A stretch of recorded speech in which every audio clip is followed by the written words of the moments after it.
Hello everyone! In this week's video, I'm going to animate myself into a Studio Ghibli movie. Hello, this is future editing Rebecca. Usually I don't like to jump in right after the intro of a video, but you see, I don't know if I should say Ghibli or Ghibli. I say Ghibli in the video because that's what I often say, but some people say Ghibli, and it's a whole debate on the internet, and I just don't want people to be mad at me. I do know it can be pronounced Ghibli or Ghibli, and I'm just saying Ghibli because that's what I often say. Let's just jump into the video.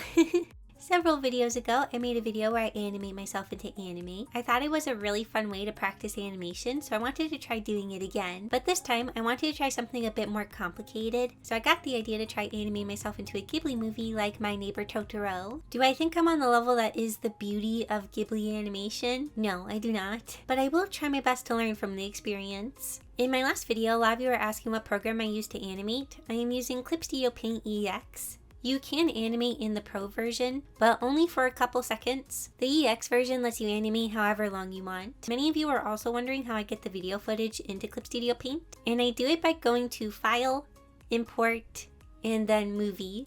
I then select the video from my file, and now it's in CSP. So the scene I chose is the one where the cat bus comes and everyone is standing outside after it was raining. At first I wanted to animate myself into the iconic scene where they're all in the rain. However, I felt like it would be too tricky to animate the same rain effect over myself and make it match. So I chose a part that didn't have the rain effect. To start off, I was studying the animation itself. I wanted to get familiar with it a bit. The animation is so good. All of the little subtle movements and emotions are just so beautiful. I was kind of getting more and more nervous the more I looked at it. So I decided to stop staring and just jump in. So to start off, I'm planning out the rough idea for my animation and how I want my character or myself to move. I never know if I should say myself or my character because it's just kind of representing me. A lot of times when drawing myself into things, I'll use pre-existing characters as a base. In this case, I couldn't really find any characters I wanted to use, so I just spent some time studying the style and I'm trying to mimic it to the best of my abilities. I do trace over Satsuki a couple times to help get similar facial proportions, because if my style were to shine through anywhere, it would be in the face. So I'm starting out by being very shocked by the cat bus, and I'm going to have both my hands cover my face. I wanted my hands to be up because I thought it would be better for transitioning to a different pose later on in the animation. I plan to have myself behind the two sisters on the right. I did debate about putting myself in the middle, but then I would have to draw myself around Totoro and the sisters, so to the right it is. Also, some of you may have noticed that the movie footage is flipped. I flipped it because I'm trying to avoid YouTube's automatic system getting mad at me. I'm really hoping it won't. It didn't last time, so I should be okay. But yeah, I flipped it just to be safe. I may also tweak the audio a little bit in the final animation. When Totoro starts moving, I'm going to have myself move into a kind of scared or guarded looking pose. I move away a little bit and also change my arm position.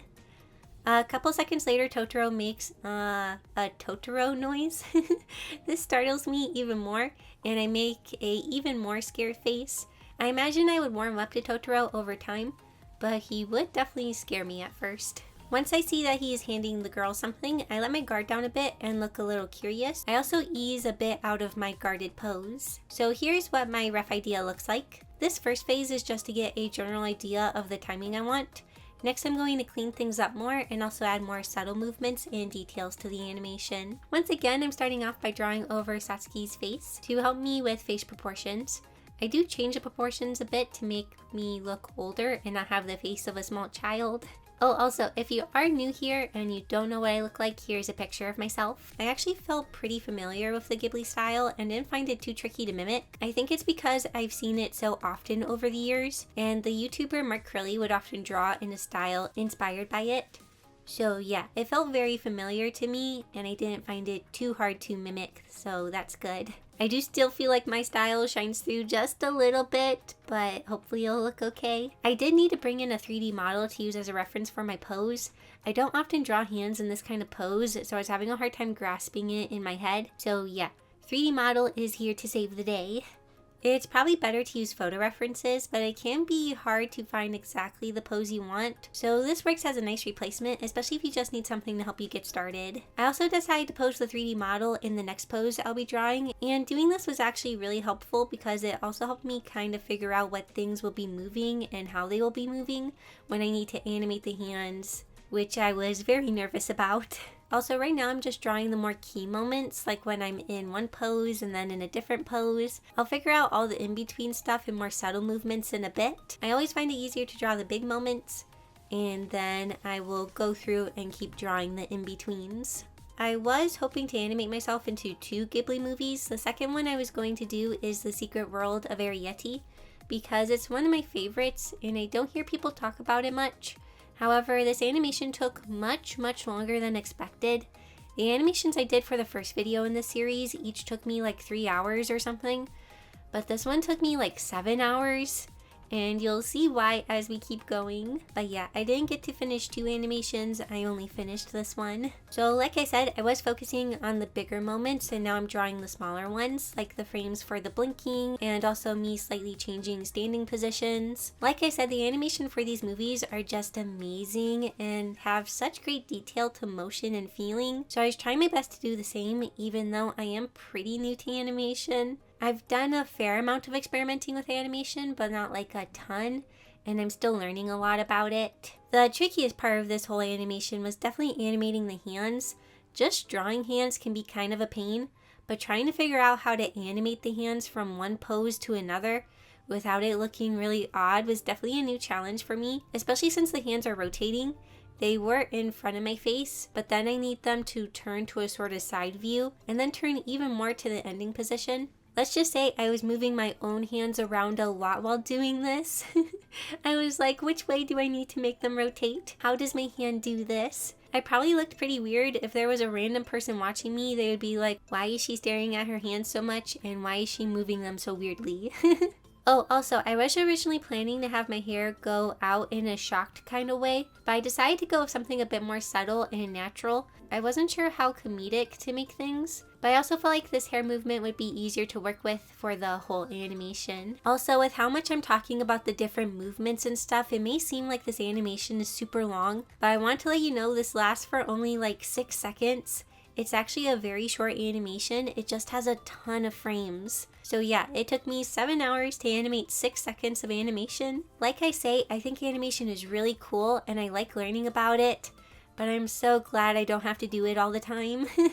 I definitely like to experiment with it here and there, but it is a lot of work. So here is the cleanup. The animation is starting to look a little bit more fleshed out, but I plan to add even more frames when doing the line art. I sometimes find it easier to just add the even more subtle movements when doing the line art. So yeah, that's what I'm going to do next. Do you have a specific skill you're trying to learn? Well, Skillshare is the perfect place to start. From photography and illustration to graphic design, animation, and more, you can find classes that will match your goals and interests. I have learned so much about animating from Skillshare classes, and they have helped me a ton. If you want to learn more about animation, you may be interested in Basics of Hand-Drawn Animation by Johannes Fast. Join animator Johannes Fast and learn how to animate in this introductory course on digital cell animation. This class covers the basic principles of animation and simple workflow techniques in Adobe Animate. Besides having amazing classes that cover tons of different topics, Skillshare also has no ads, so you can stay in the zone while you're exploring new skills. New premium classes launched each week, so there's always something new to discover. And their entire catalog is available with subtitles in Spanish, French, Portuguese, and German. Plus, you can try it for free. The first 1,000 people to use the link will get a 1-month free trial of Skillshare. So go check out Skillshare today. And thank you so much to Skillshare for sponsoring this video. If you have seen me animate in the past, you know that I like to use vector layers when working on the line art. I've explained this before in different videos, but I will talk about it again in case you are new. So usually when you are just drawing, you are using raster layers. You are drawing with pixels. And the reason I use vector layers instead of the usual raster layers is because vector layers won't lose quality when being transformed. You can transform and edit them as much as you want, and each line you draw is like its own object that you can select, move around, delete, and so yeah. They are very nice and make the line art process for animating much easier. I highly recommend using them if you can. because they do save a lot of time. So yeah, I am working on the line art. As you see, it took me like an hour and a half to finish the line art for all of the frames, which isn't too bad. I did reuse a lot of the same line art and would copy and paste it to the different frames and make edits as needed, so that did help save time. Also, I kept doing this really dumb thing where I would copy my line art to a new layer for my edit, but then I would forget to assign the copied version to the timeline. So I'd start to edit the original line art instead of the copied one, and it was really frustrating because when I would finally notice this, I would have to undo everything I did and redo it on the different layer. I did it like 3 or 4 times, and each time I got progressively more frustrated with myself. Oh, I did want to point out that I am fully drawing the line art for the frames. But like I said earlier, I want my character to be behind the sisters, and in order for me to appear as being behind them, I'll need to draw myself around them. So you might be asking yourself, why am I not doing that right now? Well, I thought it'd be easier to start by just fully drawing myself, and later I will edit the line art to go around the sisters. I did it this way because I thought it'd be easier to keep my lower half consistent if I wasn't worrying about drawing myself around the characters yet, and just worry about that later. So before we keep going with the process, I want to quickly show you each frame of my animation so that you can see all of the little things I changed between each frame. Also, like I said, I am still pretty new to animation and I am learning. So animation experts, please go easy on me. I'm trying my best. So to start, I'm in this surprised pose. This one holds for a good amount of time. Next, I'm moving into a blink. I found that when a character is changing poses or where they are looking, having them blink can make things look more natural. So my eyes are closed now, and when I open them, I start to move into a guarded position. As I am moving into the pose, my whole character moves to the right and up a little. I am still moving the arms, and the folds in the skirt suggest that I'm lifting my leg. To give this a bit of a bouncy feel, I made the pose overshoot just a little, and then it goes back in a bit. It's not much, but it's just a little touch to hopefully help things feel lively. Then I hold this pose until Totoro makes a noise. When he starts to make the noise, I kind of move into a wince, and I make my whole character move down a bit. Then I move into the scared face, and my character starts to move back up like I'm startled. Once again, for a bit of bounce, I have the pose overshoot and go back a bit. Then once I see Totoro giving the thing to the girls, I start to ease out a bit. I move my character back to the left a bit and down. My facial expression changes, my hair moves a bit, and my skirt suggests that my leg goes back down in position. So yeah, those are all the frames. Now I just need to go through all those frames and draw around the characters. So much fun. Honestly, I was debating just putting myself in front of the girls because the whole point of this is to kind of just learn new things about animation, but I am not learning much from doing this. However, I decided to do it because I thought it would look much more like I'm in the scene if I'm behind the characters instead of just slapped on top of them. And I am happy that I took the time to do it because I do feel like it gives a better result. However, this part took a really long time and it is really boring. So let's move on to the coloring.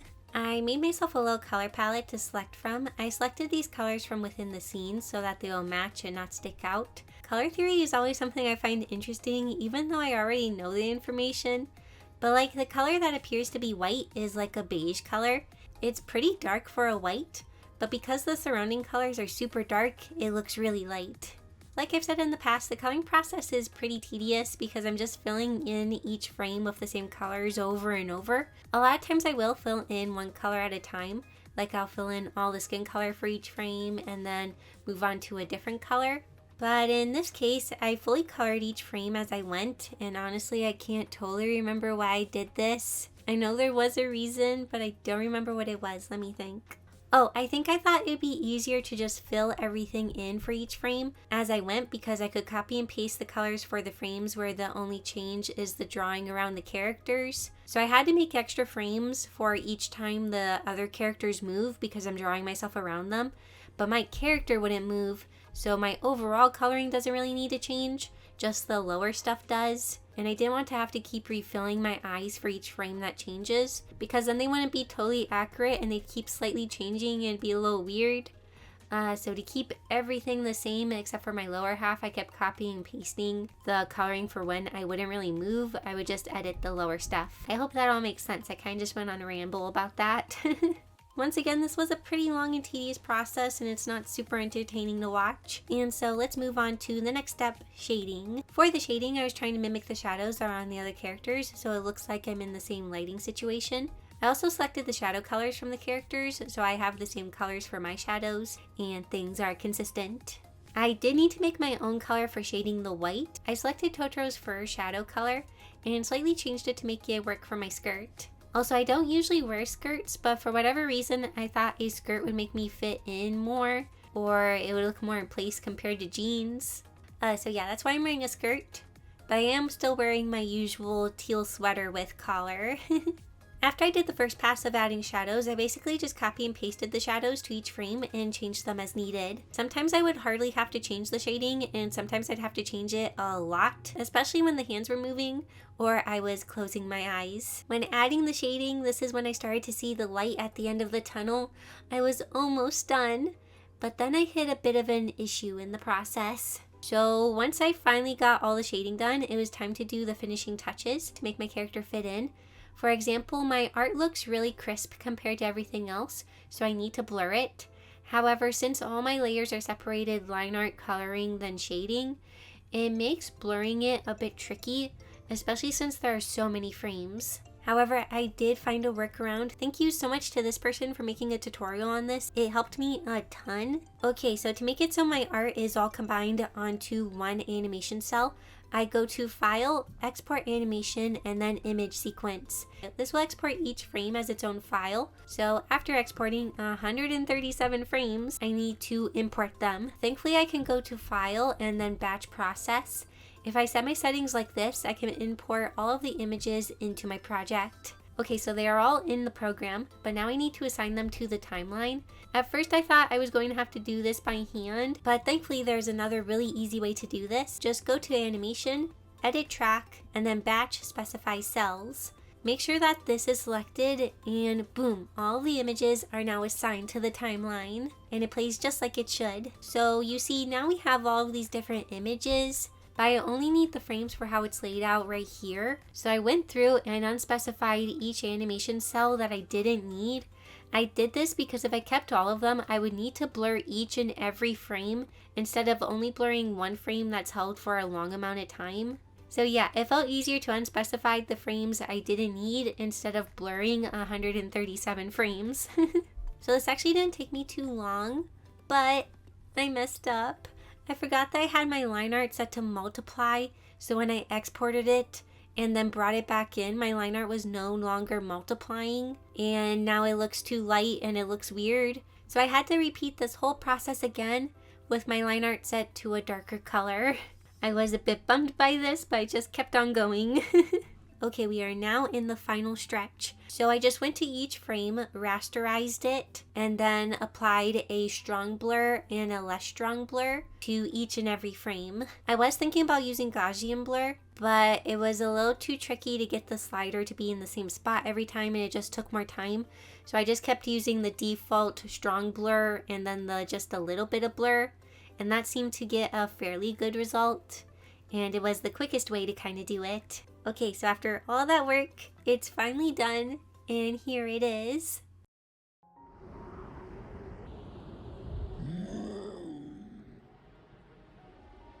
Like I said, it is a pretty short animation, but I do feel like I learned a lot from it, and it was really neat studying the animation of my Neighbor Totoro. I don't think it turned out perfect. I can see little things I wish I would have done better, but the whole point of this is to learn, and I do feel like I learned from it, so that's good. I do think this is a really fun way to practice animation. And if there are any other movies, anime, or cartoons you want to see me draw myself or animate myself into, please let me know down in the comments. Before we end, I want to say a big thank you to my YouTube members and Patreon patrons, and a big hello to my newest member, Nikki. Thank you so much for your support, and thank you so much for watching this video. I hope you enjoyed it, and I'll see you all next week in my next video. Bye!